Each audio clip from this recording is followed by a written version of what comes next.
Yeah, Yeah. it is definitely interesting. And I think one factor that contributed to that is when we start looking at civil engineering in particular as a necessity. It's no longer a privilege that we have. And maybe when you have a country coming out of a 15-year-long civil war, Yeah. buildings and rumble, and you're trying to rebuild. So this is where your infrastructure needs those civil engineers.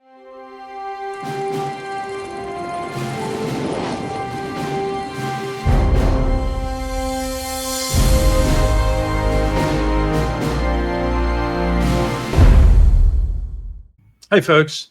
Thanks for joining us for another edition of the 21st Century Engineer, a conversation with young engineers and some not so young engineers about what it means to be a civil infrastructure professional, the challenges and opportunities, the impacts and problems. We have a very interesting conversation today with one of ASCE's new faces of civil engineering at the professional level. Joe Dibbs is a very interesting, very outstanding individual, and I think you'll find that the journey he is on to make a difference, to have impact, to be a civil engineer is both informative and illustrative, easy for me to say, of what could be ahead for you or what might have been ahead for you.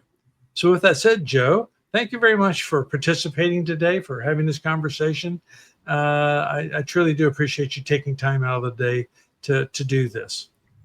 Thank you. Thank you, Dennis. Thank you for the opportunity of being on this podcast. You want to let the folks that have tuned in today have some perspective of what your background is, what you're doing within the civil infrastructure arena, and anything else you'd like to share about yourself and your work? Sure. I think I'll start with the present. I'm currently a senior civil engineer with Applied Research Associates, and I'm located in Ventura, California.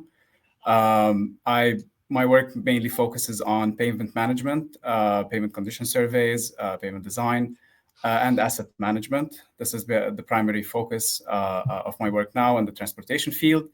I come from Lebanon originally. Right. I finished my bachelor's degree and first master's degree in Lebanon. And then I finished my second master's degree in civil engineering, focused on pavement engineering from the University of Nevada in Reno. Which university in Lebanon did you go to? University of Balamand. Okay. Yes, and I did both my bachelor's degree and master's degree there. Right. Not relevant particularly. I visited, I had a good friend, former student, who was on the faculty at American University in Beirut and had the opportunity many years ago to visit. Beautiful country, wonderful people. And it just was really a very positive experience for me. I thought possibly you had run into him or had been in that environment, but that's not the case, which is fine. Well, Okay. I might have. Lebanon is very small, I think, relative to the US. So Well, it's a small community, also the civil engineering community. So there's a high chance that I might know him, and I hope you enjoyed your trip there. I did very much. It was a good one.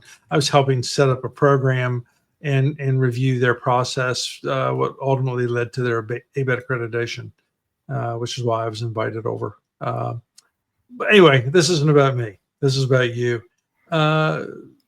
Your early life, starting out in Lebanon, how did you find, or what factors led to you to develop an interest in civil engineering? And I recognize there's a slight difference in the educational system in Lebanon, much more progressive than the educational system in the United States. So did this come out of your secondary ed? Did this come out of something happened to you in life? Interesting question, and I think if we compare educational systems, of course, there's some differences. When you reach the university level, there's a lot of effort that's being done in Lebanon in universities such as University of Balamand and the American University of Beirut.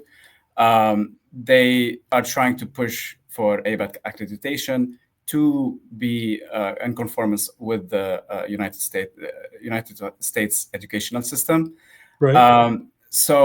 But to go back to where I started, I think when I was graduating high school, in Lebanon, there's some of the societal pressure from families or from the society to, in order to be successful, you're either an engineer or a doctor or a lawyer. And I think that Yeah. was that's something that maybe a lot of you might be familiar with.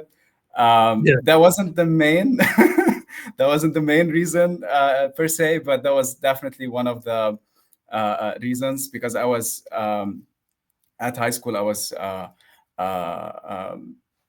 really good in math and physics. So ultimately, that was my qualification for this. You wanted to say something? No, I'm just actually mentally, I'm relating to the fact that having worked overseas as much as I have, the societal recognition and respect for engineers is vastly different than what you see in the U.S. culture. For me, I worked in Zambia for 5 years with Engineers Without Borders, and I can remember one specific instance. I'm not a hard person to see out in a crowd. I mean, there's certain unique features. I'm not going to say it's because I'm so ugly, but it could be, or it could be my physical size, or whatever. It could be the bald head. But I was walking down the street one day in Livingston, southern Zambia, and the people on the street literally stepped to the side, nodded attention, but cleared a path for me as I walked, and acknowledged me in the context of, thank you, engineer, welcome, engineer. They didn't know my name, but they knew what I did, and that it was humbling. I mean, I didn't feel like I really deserved that kind of recognition, and it wasn't. As I said, I've worked in Lebanon, or been in Lebanon for a short period of time, and I understand exactly what you're talking about. There's a push for success, and that success is manifest by you developing the math and science skills to excel in one of these key fields. And I That's think it. that, it is definitely interesting. And I think one factor that contributed to that is when we start looking at civil engineering in particular as a necessity. It's no longer a privilege that we have. And maybe when you have a country coming out of a 15-year-long civil war, buildings and rumble, and you're trying to rebuild. So this is where your infrastructure needs those civil engineers. And maybe this is something you cannot see in the US. I keep reading your face. We've neglected our infrastructure for 40 years, so I'm not sure. 15 years of war, 40 years of neglect. We're pretty close to each other in some regards, I suspect. Obviously the devastation and stress of war is, and I don't mean to make light of it at all, but it's both of our countries have significant infrastructure issues we're having to deal with, and in Lebanon, maybe less so in the U.S. I'm not going to say less so, but maybe they look to those people, the scientists and engineers, the educated, to lead their way out of that problem. Yes. Very good. I heard a funny story or comment that was made in prepping for our conversation. Something about you were a pastry chef. Is that how you got your idea of how to construct stuff? Well, that was definitely towards the end of my high school. I started working. I wanted to just to make some money and to be able to be a little bit independent. And this is where I started working, not necessarily as a pastry chef. I was an aide to a pastry chef in a resort in Lebanon. And then that went on for 5 years. So during my bachelor's degree. For how long? 5 years. During my bachelor's degree and a little bit of my master's degree, I was still working there. I, of course, learned a lot, went from, just maybe dealing with very simple stuff, then to the point where I was actually making the recipe. And I think the biggest thing is not the construction side that I learned from being a pastry chef. It was more the systems that they have in a kitchen. Whenever you work in a kitchen, there's always different parts that needs to work together in order to make things happen, to make a Right. function happen. And when you're in the middle of that system and you are a piece of that system, this is where you need to learn how to deal with different people, how to manage expectations of the people that you are supposed to deliver things for. Because if you don't deliver it, then, for example, if you have a wedding function and you need to have the dessert ready for them, that has different steps until you get to the final result. So, and I think a lot of people maybe don't see that and on the back end. Even in kitchens, you have that process happening, and sometimes people that are working on that day, they're not in the best behavior. Maybe they have personal issues, and then you seriously, this is the similar to what we're seeing. I totally So, understand. I'm again, I'm ruminating over the fact I grew up my parents owned a restaurant, and so yeah, the things you're talking about, I've got people in my head screaming at each other back in the kitchen, yes, with my mother standing there going, the restaurant's at the front is hearing what you're saying. Go outside, you know. But yeah, totally. And taking the heat, being able to yeah, keep your head literally straight and deliver whenever you have that pressure around you. And this is something that you also need to learn different type of people as well in that system. So maybe at an early age, I was able to be exposed to this kind of environment. And then throughout my career, afterwards, I did my bachelor's degree. Towards the end, I was in between an internship at the design firm doing structural engineering design. For the company was based in Lebanon, but we were doing designs for the Gulf countries, projects there. I did 6 months of that, and I knew that I didn't want to be in the office as a design engineer. So structural wasn't for me. Then I went to their sister company that they did the actual construction in the field. So I worked for 3 years there while finishing my master's degree and a little bit after that. And then I was in the site. Then you have also different crews, different schedules to follow, deadlines. And that was also a different experience. But I think it all originated, my behavior and the way I was integrating myself in those jobs was always going back to what I learned early on during my pastry chef years. So all the way now to working also on my consulting job. Well, I've often said, in part because this is the way I entered the profession, is I think you always have to understand how to construct things if you're going to design things. And so the exposure to construction that you eventually got, not just in the kitchen, but also on the job site, gives you a valuable perspective on the design of those systems that ultimately have to get constructed. I think it's also important to recognize and acknowledge your vision, your intellect, your whatever, and being able to relate the asset management side, the personnel management side of what would the constructed product, whether that constructed product is a pastry or a road or a bridge. You're right on point.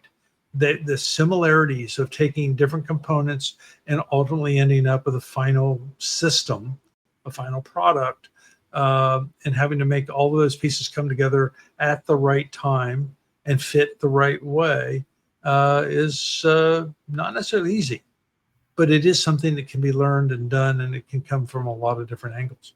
That's excellent. That's really great. Let me shift our conversation from that. Well, I do have one more question I'm really curious about.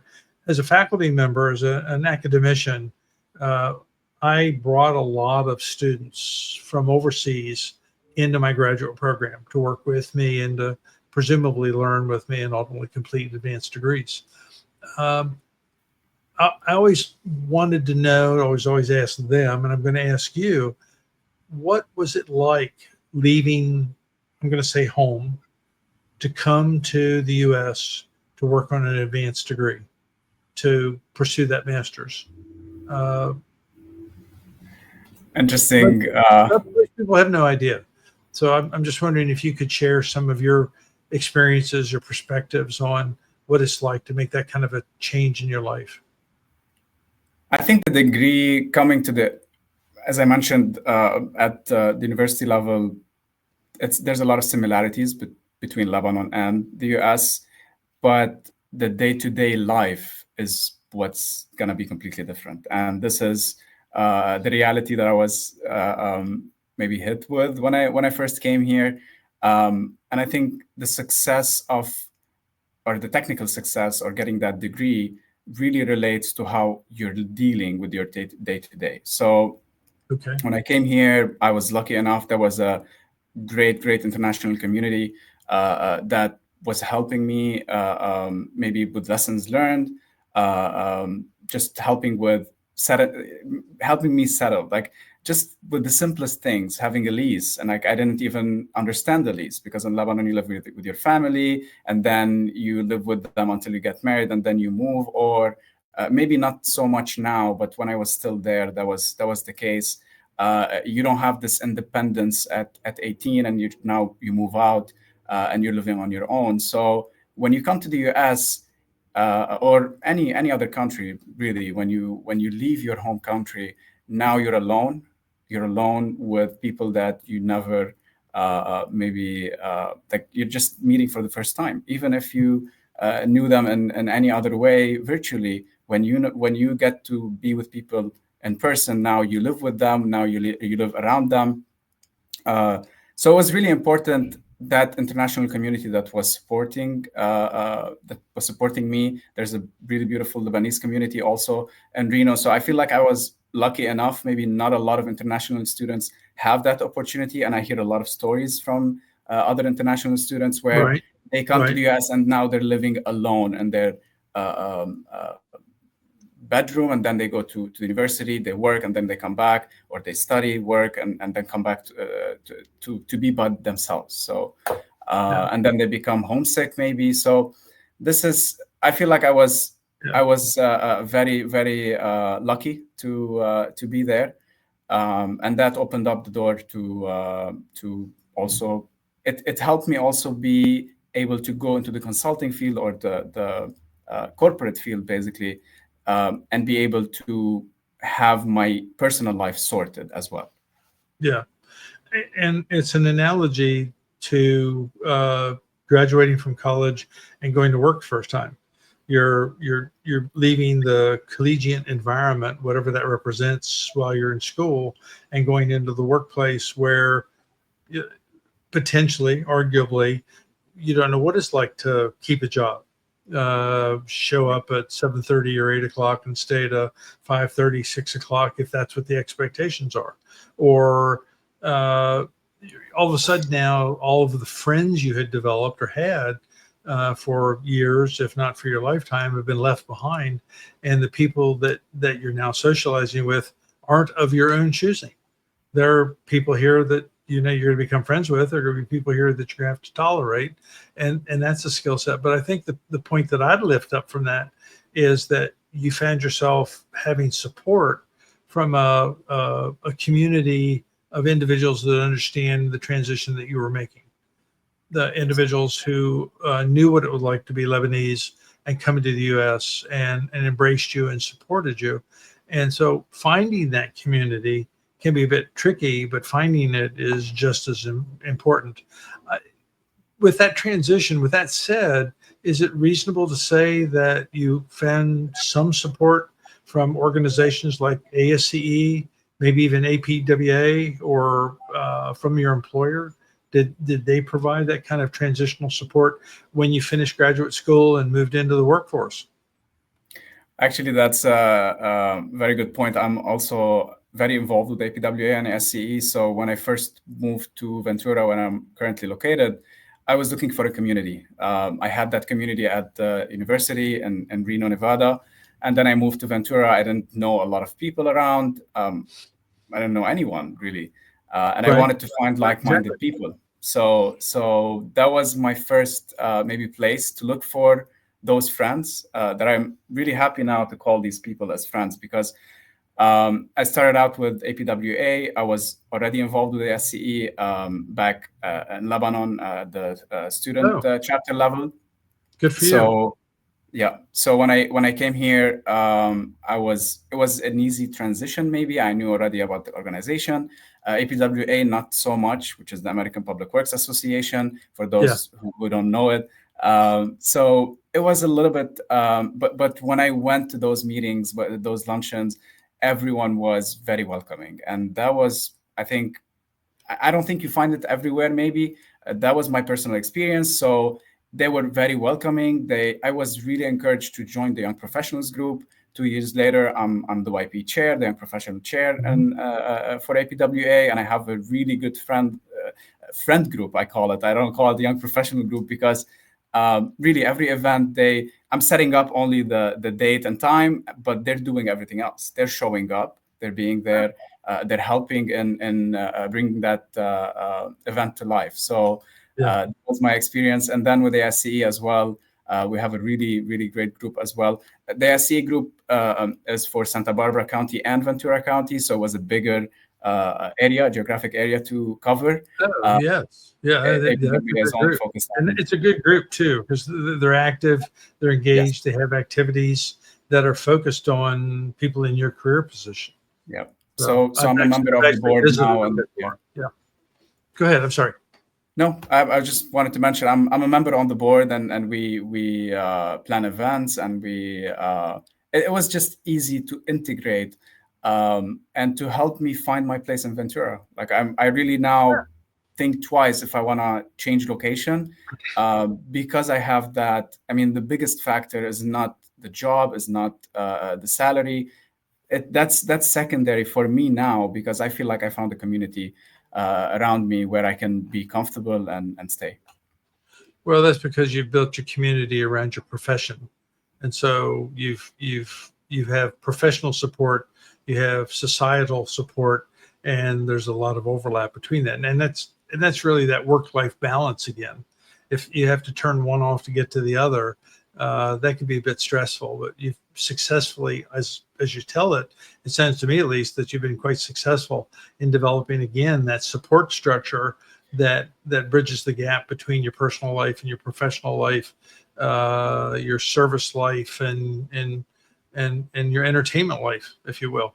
And you need all of that. You need to be the whole person to function well. Congratulations. That's really good.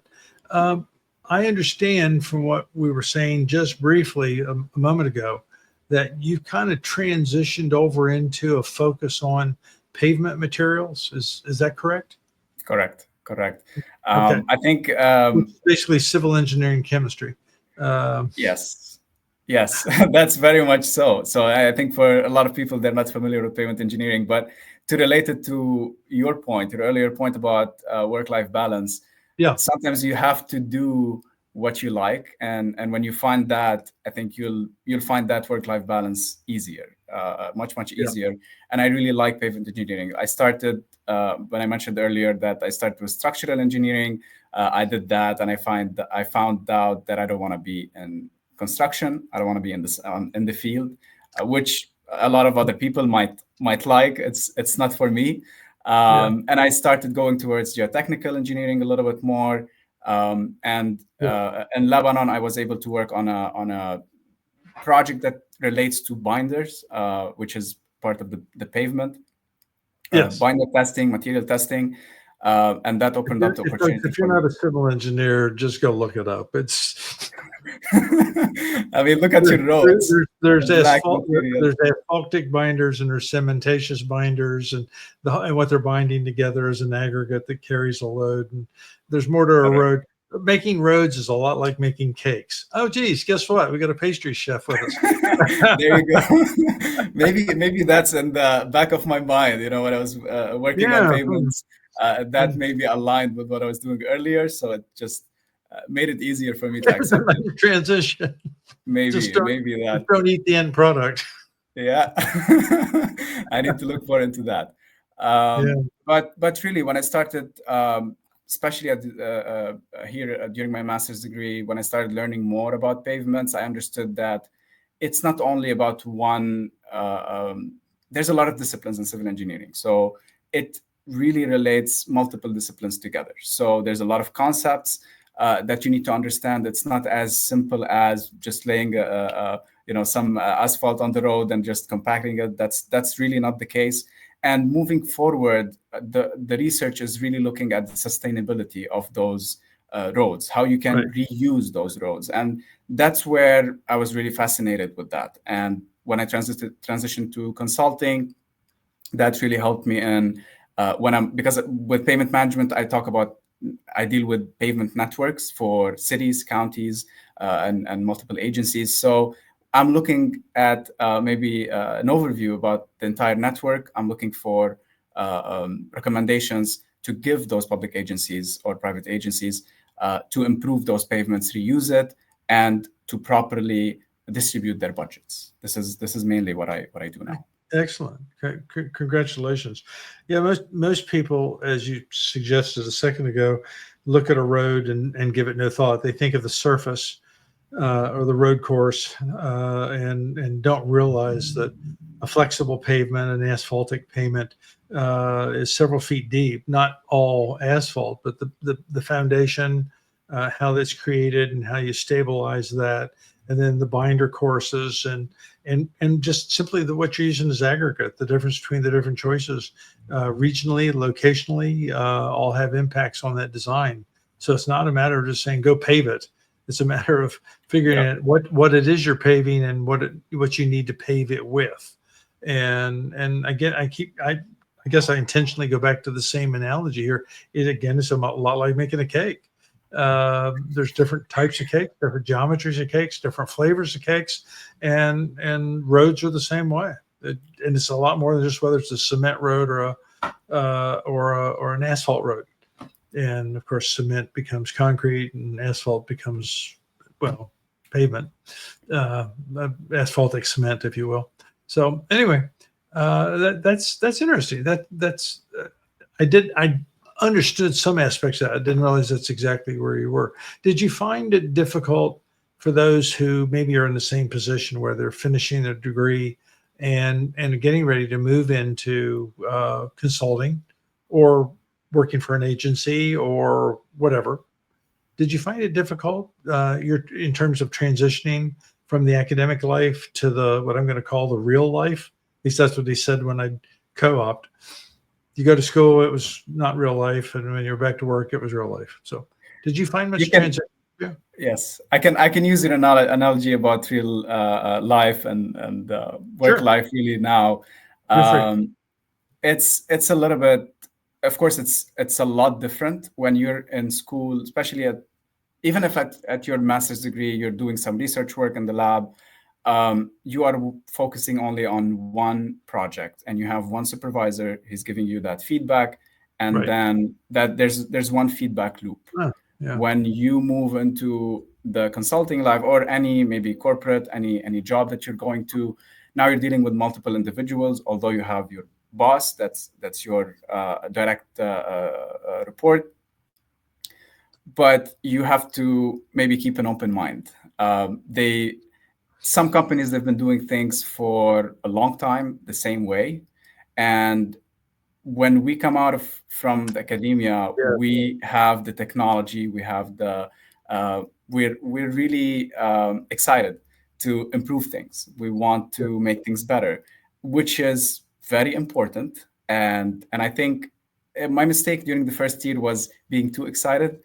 And I learned to understand that I need to first build trust. I need to build trust in my work, build trust in my behavior and my word. If I promise that I need to deliver something, I have to deliver it, and I have to deliver it to a certain quality standard. I also struggled with, in school, you want to go for perfection. You want to perfect things. And that was another struggle for me. When you try to perfect things and go seeking that perfection, sometimes you miss deadlines, or you just chase yourself around a little bit. You get really frustrated trying to perfect something that can't be perfected. Yes. Yeah. So that's basically, these are the main things that I started learning. And once you build that trust, now your innovations or your technical expertise that you want to add to the process, that's have been being done and for a long time, maybe now they're gonna take you more seriously. Now they're gonna maybe integrate you into the process and take your opinion into consideration. Yeah, and it's a great observation too. It's one I've ranted against on a number of occasions, and the way I've put it in previous conversations, podcasts, is that you have these old dinosaurs running consulting firms that have been doing the same thing for 30 years, and they maybe haven't been keeping up with their continuing professional competency for their license the way they really should be. They go to some management class, but they're not learning new methodologies, new techniques, new materials, new design approaches. And so they keep just wanting to do the same old thing because, hey, it worked last week, so why won't it work tomorrow? And people like you walk in and go, that's not the way this should be done anymore. And they become resistant to it. So learning how to not only be a change agent because of your expertise and developing that skill set, but also developing leadership techniques so that you can interface with these individuals, middle management, upper management, and convince them. You use the term trust. That's certainly part of that, but get them to not only trust you, but recognize that you have this skill set and that you have the capability. And something ASCE's talked a lot about is potentially giving younger engineers the opportunity to get credentials that they can then hold in the face of these dinosaurs and say, look, I've done this. Have you? I know this. Do you? And maybe that'll make a change, or maybe we just need to kill the dinosaurs off and keep on going.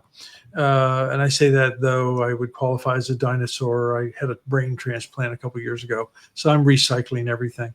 Let me move in that direction just a little bit. What's your approach to staying current? What's your approach to learning new technologies?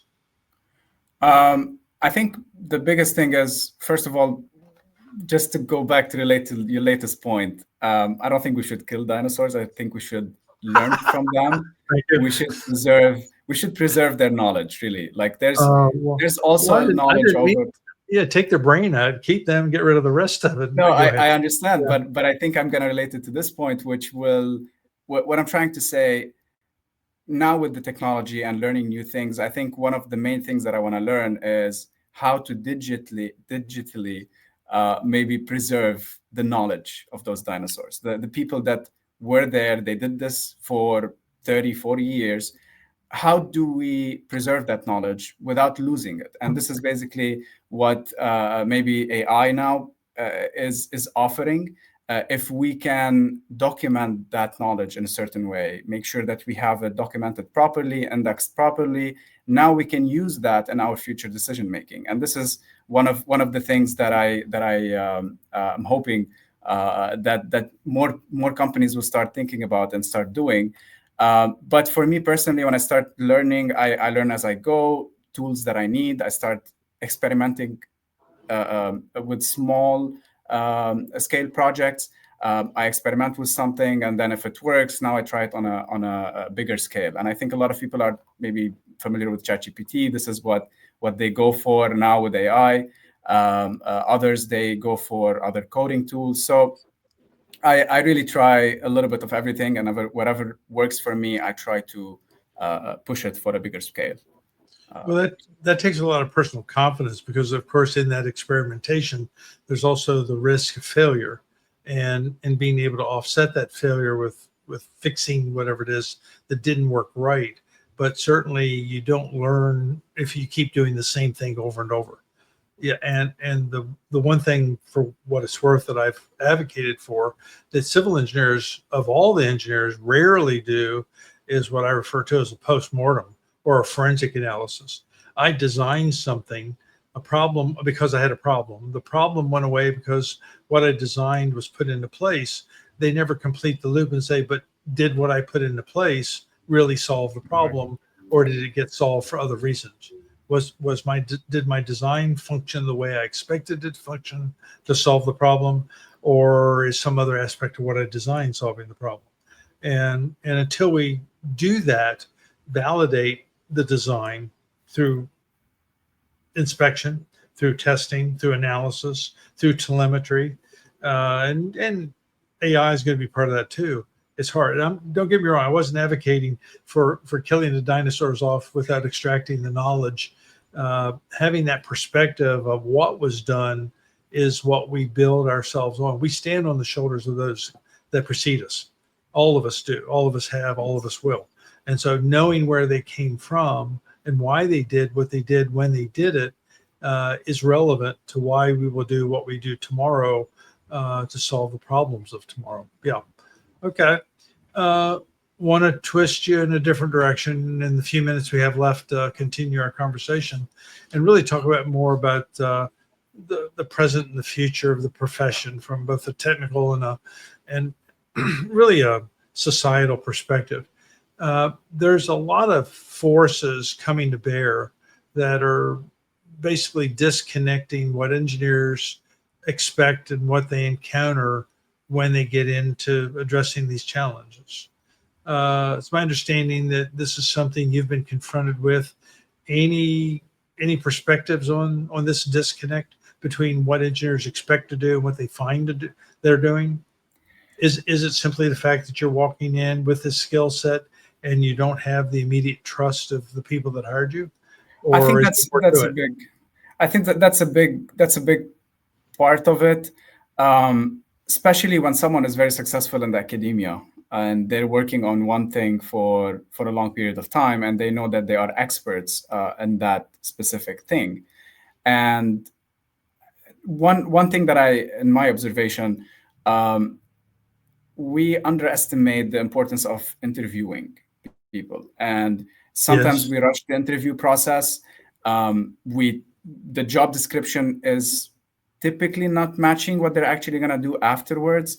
Right. And sometimes the applicants also, they don't do the due diligence to know or to go through that job description and it's understandable because in this job market, you want to get any job really when you're just graduating. So that's where the disconnect starts. And then it's further fortified when that applicant or that new engineer starts working. His boss maybe doesn't have enough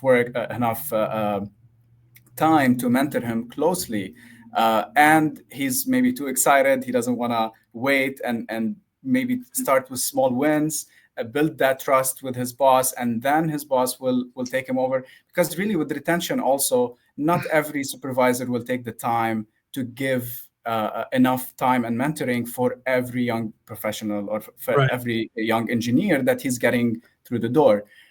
So there's a lack of maybe understanding the type of applicants that you are taking. Also, what is his strength and weaknesses in his type of personality as well, and put him working on those things that really highlights his strength. So, and I think I can give a few examples if you need me to, but I think one main example. Sorry, go ahead. No, please do. One example is when you are trying if you start with someone maybe graduating with a master's degree like myself. I joined a company, and now I have this big picture ideas. I have these great ideas, but maybe I'm not detailed oriented to the point where I'm gonna take that big idea, break it into smaller tasks, and maybe show that this is why this works. And when your boss is not really is looking at that idea and he knows that that's not gonna really work, he just shuts it off right away, and he puts you on something that, okay, do this task, only this one task, and you're not a detailed oriented person. So now you're doing something you don't like, that's repetitive, and you are hating your job, and now you're looking for another job. So Yeah. this Yeah. is maybe a few thoughts on that. What is, and it goes back to, again, my perspective, that dinosaur that shut you off, put you over on some other task that isn't what you wanted to do, or maybe is less rewarding in some regard than what you were originally doing. But did they shut you off because they really knew what you were proposing? Had you, again, I'm going to go back to the pastry analogy, had you unbaked the cake enough that they could actually understand, or was it that the change was so radical they couldn't comprehend it and therefore didn't trust it and therefore discounted it? And I mean, I'm not saying that's always the case, but it is the case sometimes. So again, you have to somehow work that way around, and it's unfortunate that that's what happens. And on the other side of it, I've seen many come out and succeed at one thing, and that was fine. They didn't mind doing it because they really had other ideas, but because they were so successful, the next project comes along and they're doing the same thing again and again and again. And after 6 months of doing exactly the same design, which wasn't what you really wanted to do, you do begin to start thinking, well, maybe they're either I'm in the wrong business or maybe I need to find another job. And that is a challenge. That's really difficult. One of the questions that I get asked a lot is really why aren't young people looking at civil engineering? Why are so many civil engineers, individuals that could be civil engineers in this younger generation, going a different direction? Any last perspectives on that before we have to shut down today? I'm not sure if I can entirely answer that, but maybe I have a few comments on it.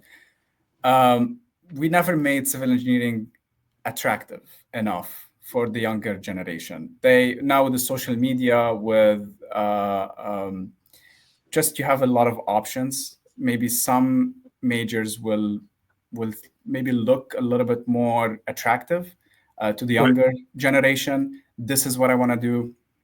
Also for people outside of the civil engineering world, when they look at someone making six figures or making a lot more money with less work, then they start also thinking about changing careers. And I know some friends basically that changed careers. They started off as a civil engineer and they found opportunities in other fields where they can maybe do less work and make more money. So I think I can't entirely answer this question, but maybe just I'm hoping that this is going to be solved. Actually, Joe, I think you hit it right on the head. It's money isn't the answer. I was brought up to always recognize that you always, in some regards, you always spend what you make, and so it's just how you spend it and what you spend it on. And then I found out the reality was, as a civil engineer, I never had time to spend money, so I just put it in the bank and kept on going. Okay, so eventually you have a retirement, but that's not what life's about. That work-life balance thing is really important. I think your generation and the younger generation is really smart about looking for that work-life balance. It's not enough just to make money. It's about making money in a way that supports you today and tomorrow. It's like Brad Pitt's character in Moneyball. It's an acknowledgement of your value, but it's not the money as much as just the acknowledgement. And being appreciated is, in any way, being appreciated is better than not being appreciated, because you value what you're doing. You're looking to be impactful. You want to have be of change. And if you're not recognized for that, it's just validated. Better word.